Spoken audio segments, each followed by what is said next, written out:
नमस्कार, मैं शिमला से राजेश मंडोत्रा। आप दिव्य हिमाचल टीवी देख रहे हैं। शाम के 6 बज गए हैं, राधा रात 6:15 हो गए हैं, क्योंकि अभी एक लाइव मुख्यमंत्री के दिल्ली से वापसी के बाद शिमला से चल रहा था और इसीलिए ये बुलेटिन थोड़ा सा मुझे लेट करना पड़ा है। और आज बात करेंगे कल की होने वाली सबसे बड़ी कैबिनेट की। सबसे बड़ी इसलिए कि एक तो पहली बार 2 बार हो रही है और 2 बार मतलब 2 दिन लगातार हो रही है, और इस बार कुछ पॉलिसी डिसीजन चल रहे हैं तरह तरह की चर्चाओं के बीच में, जिनको लेकर इसको आप रिफॉर्मेटिव कह सकते हैं, इसको आप हिम्मत वाले फैसले कह सकते हैं, और जो आजकल की जरूरत है फाइनेंशियली उस मजबूरी के फैसले कह सकते हैं। लेकिन कल और परसों की जो कैबिनेट है वो महत्वपूर्ण रहने वाली है। आज 2 या 3 प्रमुख मसलों पे बात करेंगे जो इससे रिलेटेड है और इसी कैबिनेट से संबंधित है।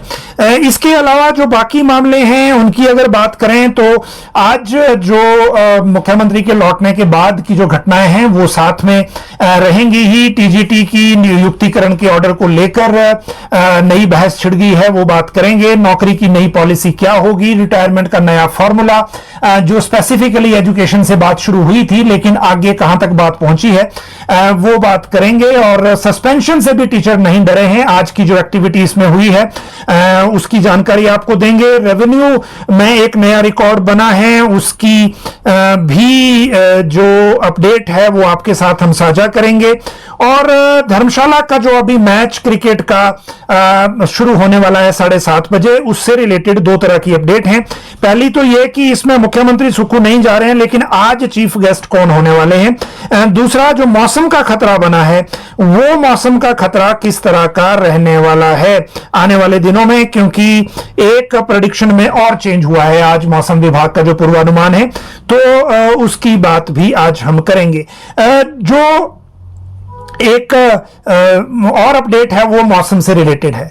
फिर बात करेंगे जो नीट का आज एग्जाम था उसकी। नीट यूजी की परीक्षा आज थी पूरे प्रदेश में। अगर हम बात करें तो 50 जो सेंटर, 50 से ज्यादा सेंटर इसके लिए बनाए गए थे, और इन सेंटर्स में पेपर देने के लिए 18,000 से ज्यादा जो बच्चे हैं वो आए हुए हैं और इन्होंने आज एग्जाम दिया। इस एग्जाम को लेकर पिछली बार कई तरह के विवाद हुए थे, उन विवादों और पेपर लीक के मसलों को सेटल करते हुए इस बार एनटीए ने कुछ बदलाव भी इस एग्जाम में किया था। और इस बार कैसा रहा, क्या आगे होगा, वो आने वाले दिनों की चर्चा इस तरह की रहने वाली है। लेकिन अभी जो हम बात करेंगे वो बात करेंगे मौसम की अपडेट की। अभी तक की जो प्रेडिक्शन है उस प्रेडिक्शन के मुताबिक हिमाचल में जो मौसम है वो 10 मई तक अब खराब रहने वाला है। पहले 8 मई तक की प्रेडिक्शन आई थी, फिर ये 9 हुआ, अब 10 हो गया है। और 10 मई तक का जो ये मौसम खराब होगा, इसमें येलो अलर्ट दिया गया है बीच में, और उसमें ये भी कहा गया है कि जो तेज हवाएं और उस तरह का जो प्रकरण चल रहा है, अभी भी ओलावृष्टि का भी चल रहा है, उस तरह की जो बात है वो आने वाले दिनों में भी रहने वाली है, उसी तरह से जैसा कि पहले से इसमें प्रेडिक्शन हमारे सामने है। मौसम में जो अभी आज की जो बातें रिकॉर्ड हुई हैं उसकी अगर मैं बात करूं तो शिमला में भी ओलावृष्टि हुई है, और बाकी जो बागवानी वाले क्षेत्र हैं, बागवानी वाले क्षेत्रों में बहुत इसका एक तरह से असर देखने को मिला है, बागवानों का नुकसान भी हुआ है। आज भी कांग्रेस नेता जो हैं कुलदीप राठौर, उन्होंने बागवानों के लिए मदद की मांग सरकार से की है। 10 मई तक अब बारिश होगी, येलो अलर्ट जारी हो गया है। चोटियों पर बर्फबारी और मैदानों में बारिश के साथ ओले गिरे हैं, और यही प्रक्रिया आने वाले दिनों में भी रहने वाली है इसी तरह से, ताकि जो बाकी चीजें हैं वो भी उससे प्रभावित होंगी। धर्मशाला मैच की मैं बात करूं तो आज वहां पर पंजाब की टीम लखनऊ सुपर जायंट्स से इनका मुकाबला होगा। 7:30 बजे का ये मैच है, और इस मैच के लिए जो अभी जो इंतजार है या इस मैच के लिए जो अभी व्यवस्था चल रही है उसके मुताबिक तैयारियां कर ली गई हैं। स्टेडियम लगभग भर गया है, लेकिन मैच किस तरह से होगा उसको लेकर इंतजार किया जा रहा है मौसम के हिसाब से। सुबह धर्मशाला में बारिश हुई थी, ओलावृष्टि नहीं हुई है। अच्छी बात यह है कैमरा वालों के लिए जो धौलाधार है उस पे एक हल्की लेयर सफेद बर्फ की पड़ गई है, तो ये फोटोजेनिक स्टेडियम हो जाता है बैकग्राउंड को अगर देखें। लेकिन मैच हो पाएगा कि नहीं ये मौसम पर निर्भर करेगा। और जो आज के मैच के लिए, क्योंकि मुख्यमंत्री सुक्खू को भी इन्होंने इन्विटेशन दिया था एचपीसीए ने, वो तो आज नहीं जा पा रहे हैं, लेकिन पंजाब के मुख्यमंत्री भगवंत मान आज धर्मशाला पहुंच गए हैं, वो इस मैच का आनंद लेंगे। अभी 8 तारीख को और 11 तारीख को भी धर्मशाला में मैच हैं और इन दोनों मैचों के दौरान मुख्यमंत्री सुक्खू भी वहां जा सकते हैं। ये अभी तक जो टेंटेटिव तैयारी है वो रखी गई है और सीएम जब जाएंगे तो वो पता चली जाएगा, वो एक अलग मैटर इसमें रहने वाला है। शिमला में एक इंसिडेंट हुआ है, युवक ने एक फंदा लगा लिया है यहां पर और ये ढली में हुआ है स्नान में। 22 वर्षीय युवक ने सीलिंग की हुक है उसके साथ फंदा लगाया है, अपने परिवार के साथ था, परिवार दूसरे कमरे में था, ये अलग था। ये 22 वर्षीय विजय पुत्र प्रेम कुमार इसकी पहचान हुई है। शरीर पर चोट का कोई निशान नहीं है, लेकिन कोई सुबह जब मां इसको जगाने गई तब पता चला कि इसने फंदा लगा लिया है। अब क्या दिक्कत है, क्या पूरा मामला है, ये इंक्वायरी में पता चलेगा और इसका जो मोबाइल कॉल रिकॉर्ड और बाकी सारी चीजें हैं उनको देखने के बाद ये बात आगे पता चलेगी कि इसमें दरअसल हुआ क्या है। लेकिन ये अनफॉर्चुनेट इंसिडेंट शिमला का आज का है। एचआरटीसी ने अपने रूट सरेंडर किए हैं घाटे के और ये 450 रूट हैं, ये जो है सुधार करके वापस फाइल परिवहन विभाग को भेज दी है। कैबिनेट से मंजूरी इसमें पहले मिल गई है।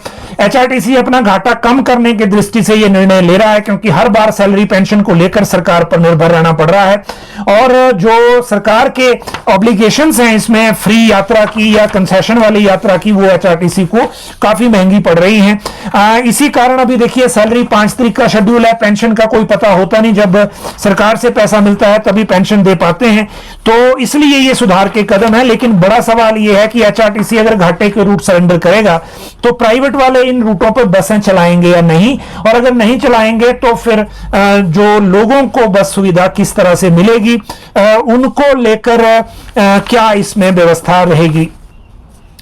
हिमाचल में जो रोड एक्सीडेंट हैं वो मानवीय कारणों से 92% होते हैं और टेक्निकल फॉल्ट जो है वो बहुत कम मामलों में देखा जाता है। इस सब के बावजूद हिमाचल में शराब पीकर गाड़ी चलाने का चलन खत्म नहीं हो रहा। अप्रैल महीने का पुलिस का आंकड़ा है एक, सिर्फ अप्रैल महीने का। अप्रैल महीने में जो चालान किए गए ड्रंकन ड्राइविंग के वो 1457 थे, ये 1457 चालान किए गए हैं और इनमें से जो गिरफ्तारियां की गई वो 692 है। एक महीने में 692 लोगों की गिरफ्तारी शो करनी पड़ी है सिर्फ शराब पीकर गाड़ी चलाने को लेकर, और 303 जो लोग हैं इनमें से इनका ड्राइविंग लाइसेंस कैंसिल करने की, सस्पेंड करने की सिफारिश की गई है आगे पुलिस के द्वारा एडमिनिस्ट्रेशन से, ताकि ये जिम्मेदार ड्राइवर नहीं है। अब एक महीने के अंदर अगर 700 लोग अरेस्ट करने पड़ रहे हैं तो हम कितना सेंसिटिव हैं अपनी जान और सड़क पर चल रहे दूसरे व्यक्ति की जान को लेकर, क्योंकि शराब पीकर गाड़ी चलाने वाला व्यक्ति अपने लिए बेशक अपने लिए रिस्की ना हो, लेकिन सड़क पर जब चलेगा तो दूसरी तरफ जो चल रहे हैं उनके लिए भी रिस्की होता है। और इसीलिए इस प्रथा को सीरियसली देखने की जरूरत है। जिस प्रदेश में ह्यूमन एरर की वजह से 92% एक्सीडेंट होते हो टोटल डेथ की, क्योंकि 1200 से 1400 डेथ हर साल रोड एक्सीडेंट्स पर होती है हिमाचल में, उसके बावजूद लोग सुधर नहीं रहे और पुलिस का आंकड़ा यह बताता है कि यह फिगर कम नहीं हो रहा है। यह बात समझने वाली है। अगली बात करेंगे डस्टबिन के चालान की। दरअसल ये कमर्शियल व्हीकल में डस्टबिन लगाना मैंडेटरी कर दिया गया है। सोमवार से यानी कि कल से इसके बारे में चालान शुरू हो जाएगा कि कमर्शियल व्हीकल जो हैं, जो सवारियों को उठाते हैं, उनको उनके अंदर डस्टबिन लगा है या नहीं, ताकि कचरा इधर उधर ना हो। प्राइवेट ऑपरेटरों को भी कहा गया है, एचआरटीसी को भी कहा गया है, हालांकि एचआरटीसी में इस व्यवस्था को लागू करने के लिए थोड़ा समय लगेगा और कल से इंस्पेक्शन इसकी शुरू हो जाएगी। ये एक महत्वपूर्ण मामला है। एक नंगल के पास एचआरटीसी के ड्राइवर और कंडक्टरों के साथ पिटाई का मामला सामने आया था। उसके बाद दूसरा मामला जो है वो बद्दी के पास आया। उसका जो हिमाचल में जो यूनियन है एचआरटीसी की, उन्होंने इसका विरोध किया है। हिमाचल परिवहन मजदूर संघ के प्रदेश अध्यक्ष हैं प्यार सिंह ठाकुर, महामंत्री हैं हरीश कुमार परमार। इन्होंने राज्य सरकार से भी कहा है कि इसमें तुरंत कार्रवाई की जाए ताकि इसमें कोई नुकसान उस तरह का एचआरटीसी कर्मचारियों का ना हो। और इनकी जान को भी कोई रिस्क ना हो। अगली बात है जी, जो रेवेन्यू में एक नया रिकॉर्ड बना है। देखिए, राज्य सरकार ने 2023 में एक इनिशिएटिव शुरू किया था लोक अदालतों का, राजस्व लोक अदालतों का। इसमें अब तक इस पीरियड में, मतलब अक्टूबर 2023 से मार्च 2025 तक 3,26,000 मामले सुलझाए जा चुके हैं, जिनको निपटाया जा चुका है। इसमें इंतकाल के सबसे ज्यादा 2,75,000 हैं, तकसीम के 16,298 हैं, निशानदेही के 27,404 हैं और रिकॉर्ड की दुरुस्ती के 7,260 हैं। ये ऐसे मामले हैं जिनको लेकर लोगों को पैर रगड़ने पड़ते थे, बार बार चक्कर काटने पड़ते थे, पटवारियों कानूनगो कई जगह तो पैसे देने पड़ते थे, क्योंकि इस तरह के मामले आपको पता है कॉमन हो गए थे। लेकिन अब सरकार ने इसको 3,26,000 केस सुलझाए हैं इस पीरियड में, और इस कदम को एक कदम और आगे बढ़ाते हुए अब रेवेन्यू कोर्ट के काम करने के तौर तरीके ऑनलाइन किए जा रहे हैं, ताकि इन केसेस की ऑनलाइन मॉनिटरिंग, ट्रैकिंग पॉसिबल हो। कोई भी रेवेन्यू कोर्ट में अब मामला टरकाया नहीं जा सकेगा, लटकाया नहीं जा सकेगा, और 4 स्तर पर जहां जहां सुनवाई होती है रेवेन्यू मामलों की, उन सभी के लिए ऑनलाइन रूल्स कल कैबिनेट में जा रहे हैं, और फिर वो रेवेन्यू केसेस की जो सुनवाई है उसको ऑनलाइन प्रक्रिया के तहत लाया जाएगा। इसके बाद अगली बात करते हैं, जो सस्पेंशन से टीचर नहीं डरे हैं। देखिए, आज प्राइमरी टीचर फेडरेशन के अध्यक्ष हैं जगदीश शर्मा। हालांकि इनको सस्पेंड कर दिया गया था जब इन्होंने धरना दिया था शिमला में। कुछ और लोगों को भी सस्पेंड किया है, 900 लोगों पर एफआईआर की है, और कईयों का पीरियड डाइज नॉन करने की बात चली है। और इस प्रक्रिया के बावजूद पूरी पदाधिकारी ट्रांसफर कर दी गई है, जो पदाधिकारी हैं उनको ट्रांसफर कर दिया गया है। इस सारी प्रक्रिया के बावजूद टीचर डरे नहीं हैं। आज इन्होंने प्रेस वार्ता की शिमला में और यह कहा कि सरकार के अधिकारी मुख्यमंत्री को गुमराह कर रहे हैं और मुख्यमंत्री को सारी चीजों को खुद देखना चाहिए। मर्जर जो हो रहा है प्राइमरी स्कूलों का, वो एक सोची समझी साजिश है, इन्होंने ये बताया। और दूसरी बात ये कही कि जो चीजें हो रही हैं वो एक षड्यंत्र के तहत हैं, इसलिए सीएम को इन चीजों को खुद देखना चाहिए। प्राइमरी टीचर अगर आप सस्पेंड भी करेंगे तो उससे डरने वाले नहीं हैं, अपनी बात हम रखेंगे और जो जो प्लेटफॉर्म हमें मिलेगा उसमें इस बात को रखा जाएगा। और इस आंदोलन को क्रमिक अनशन जो निदेशालय पे चल रहा है उसको दोबारा और तेज किया जाएगा, ये बात इन्होंने कही है। हालांकि आज इनके समर्थन में नेता प्रतिपक्ष जयराम ठाकुर ने भी मंडी से बयान जारी किया है कि उन्होंने भी ये कहा कि सस्पेंशन भी करनी, फिर ट्रांसफर भी करनी, इस तरह की जो प्रक्रिया अपनाने की जरूरत सरकार को क्यों पड़ी है। स्कूलों में पढ़ाई प्रभावित हो रही है, उस चीज को देखना चाहिए और इनकी जो मांगे हैं उनकी तरफ सरकार को विचार करना चाहिए, ये बात इसमें इन्होंने कही है। टीजीटी युक्तिकरण के ऑर्डर को लेकर अब जो नई अपडेट है हमारे पास वो ये है कि टीजीटी कला संघ ने आज हालांकि ये डिमांड की है कि इन आदेशों को तत्काल लागू करे विभाग, जो मुख्यमंत्री ने निर्देश दिए थे। और 450 टीजीटी का जो ट्रांसफर ऑर्डर हुए थे जिन्होंने ज्वाइन कर लिया है उनको इसमें रिलीफ दिया जाए। हालांकि इसमें हमने आपको एक अपडेट बताई थी कि ये सीएम जैसे आज आ गए हैं, आज आने के बाद सेक्रेटरी ने कल शायद इस पे बात करनी है और जो फिर मुख्यमंत्री करेंगे उस तरह से फाइल चलेगी। अभी तक मुख्यमंत्री कार्यालय से रिटर्न में कोई डायरेक्शन इस बारे में डिपार्टमेंट को नहीं मिली थी। हालांकि ये हुआ, निर्देश जरूर दिए गए थे लेकिन कोई लिखित डायरेक्शन नहीं थी, इसीलिए जो डायरेक्टरेट ऑफ स्कूल है उन्होंने वापस सेक्रेटरी से पूछा था। हम उम्मीद कर रहे हैं कि कल कैबिनेट भी है, हो सकता है कोई डिसीजन, डायरेक्शन इस बारे में हो जाए और लोगों को इसका जो रिलीफ मिलना है आगे जिन्होंने ज्वाइन कर लिया है उनको लेकर भी कोई स्टेप इसमें आगे बढ़े। अगली बात करेंगे नौकरी की नई पॉलिसी, कैबिनेट से रिलेटेड ये सारा मामला है और सारी बातें एक एक करके आपको बताएंगे। सीएम क्योंकि लौट आए हैं, अभी कंगना धारवाड़ में थे और वहां से वहां जो अनाउंसमेंट होगी दिल्ली से लौटने के बाद, क्योंकि वहां उनके साथ तकनीकी शिक्षा मंत्री राजेश धर्माणी और जो लोकल अनिरुद्ध सिंह मंत्री यहाँ पंचायती राज के वो भी हैं, मेयर हैं शिमला के सुरेंद्र चौहान वो भी हैं। लेकिन कल सबसे बड़ी कैबिनेट है इस सरकार के दौरान की और उसके 2-3 चीजें उसकी वजह है। पहली बात यह कि इस कैबिनेट को पहली बार ऐसा है कि कंटिन्यूअसली 2 दिन के लिए नोटिस दिया गया है, कल भी और परसों भी। कल 12 बजे से कैबिनेट है और परसों जो है वो दोबारा से कैबिनेट होगी। लगातार 2 दिन इस सरकार में इससे पहले हुई नहीं है, पहली बार है। दूसरा संकेत इसमें यह है कि नई नौकरियों को लेकर फैसला होगा, रिटायरमेंट उम्र को लेकर फैसला होगा, पेंशन कम्यूटेशन को लेकर फैसला होगा और बाकी जो मामले चल रहे हैं उनको लेकर निर्णय इसमें होगा। नौकरी की नई पॉलिसी पे भी बात होगी। तो इसीलिए जो पॉलिसी मैटर है सबसे बड़े वो इस कैबिनेट में आ रहे हैं। इसमें कैबिनेट में सबसे पहले बात करें हम रिटायरमेंट एज के नए फॉर्मूले की या रिटायरमेंट एज को बढ़ाने की बात की। कैबिनेट सब कमेटी जो रिसोर्स मोबिलाइजेशन की थी मुकेश अग्निहोत्री की अध्यक्षता में, उसने एक्सट्रीम स्टेप लेने का सुझाव दिया था राज्य सरकार को अपनी व्यवस्था को देखते हुए। उसमें एक था कि रिटायरमेंट एज को 58 साल से 59 कर दें ताकि 3000 करोड़ की जो पेंशन की लायबिलिटी है वो आगे डेफर हो जाए। दूसरी बात थी कि कम्यूटेशन जो है पहले 40% कम्यूटेशन रिटायरमेंट के साथ बंद कर दी जाए, वो ऑटोमेटिक बंद हो जाएगी। अगर रिटायर ही नहीं करेंगे तो कम्यूटेशन भी बंद हो जाएगी, इसलिए कम्यूटेशन पर आगे फैसला लेने की अलग से जरूरत नहीं है। लेकिन अगर कम्यूटेशन पे भी फैसला लेना हो तो उसमें एक साल में 700 करोड़ का जो बचत है एक तरह से वो होती है। अब इन दोनों मामलों में डिसीजन होगा या नहीं ये कल कैबिनेट में पता चलेगा और यह भी देखना होगा कि कैबिनेट में कल मुकेश अग्निहोत्री होते हैं कि नहीं, मतलब रिसोर्स मोबिलाइजेशन कमेटी जिसने सिफारिश की उस सिफारिश के जो अध्यक्ष थे वो इस कैबिनेट में होते हैं या नहीं। तो फिर यह चर्चा और डिसीजन सबकी नजर रहेगी इस पे और इस फैसले पर पूरे प्रदेश की नजर रहेगी।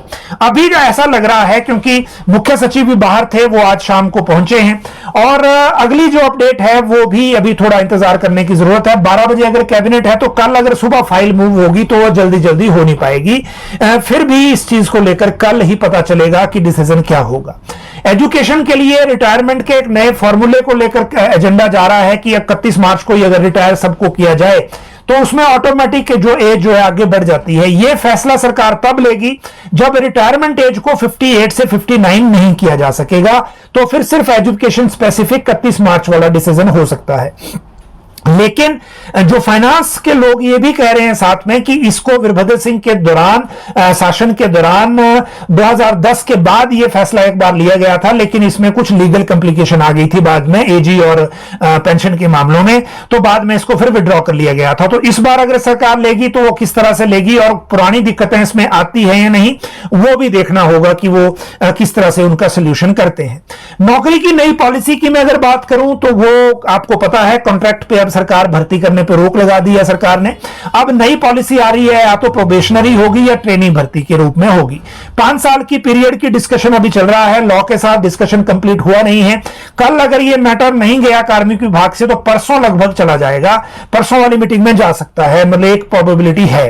तो फिर परसों जो होगा उसकी बात करेंगे कि वो पॉलिसी किस तरह से डिस्कस होगी, क्या उसमें प्रावधान होंगे और कब से इसको सरकार लागू करना चाहेगी। क्योंकि अगर बड़ी देर होल्ड नहीं रख सकते, पहले ही राज्य चयन आयोग में भर्तियों का इंतजार कमीशन का हो रहा है, बेरोजगार युवा इंतजार कर रहे हैं आवेदन करने के लिए और पोस्टें एडवर्टाइज होने की। पोस्टें एडवर्टाइज होने को लेकर दूसरी बड़ी बात जो कल कैबिनेट में जारी है वो है आरसीए की फीस का मामला।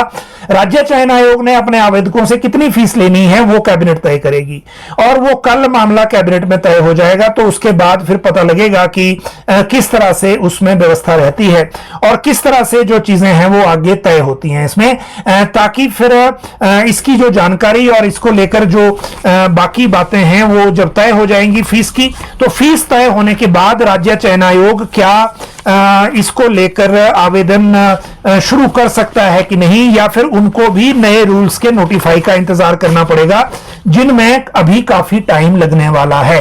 तो ये दो चीजें हैं इसमें महत्वपूर्ण, इसीलिए कल की कैबिनेट महत्वपूर्ण है ही। मुख्यमंत्री लौट आए हैं और बाकी सारी चीजों को लेकर कल हमें पता चलेगा कि डिसीजन मेकिंग क्या होती है और उसके बाद किस तरह से बात आगे बढ़ेगी। अब कल के बाद जो टाइम है वो इंपॉर्टेंट रहने वाला है। एक तरफ राजनीतिक क्षेत्र में तरह तरह की घटनाएं चल रही हैं जिन पे सबको नजर रखने की जरूरत है, और दूसरी तरफ जो 24 मई को नीति आयोग की गवर्निंग काउंसिल की बैठक है जिसमें मुख्यमंत्री ने जाना है और इसी महीने मुख्यमंत्री को जो एडिशनल मेमोरेंडम देना है नीति इसको 16th फाइनेंस कमीशन को, आरडीजी जो हमारी पेपर हो गई है, कम हो गई है, उसको बहाल करने को लेकर।